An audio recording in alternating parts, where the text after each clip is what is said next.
இன்னைக்கு இந்த வீடியோவில் மூங்கில்களை பற்றின அதாவது பேம்புவை பற்றின ரொம்பவே இன்ட்ரெஸ்டிங்கான 2 ஃபேக்ட்ஸை பற்றி தான் பார்க்க போகிறோம். இந்த உலகம் முழுக்க கிட்டத்தட்ட 1600க்கும் மேற்பட்ட மூங்கில் இனங்கள் இருக்கிறதா சொல்கிறாங்க.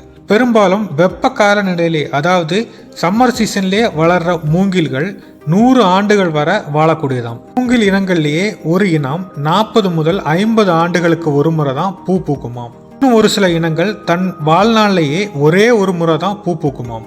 பார்க்கறதுக்கு ரொம்ப பெரிய மரம் மாதிரி காட்சி அளிக்கிற மூங்கில் உண்மையிலே செடி இனங்களையோ மர இனங்களையோ சேர்ந்தது இல்லை.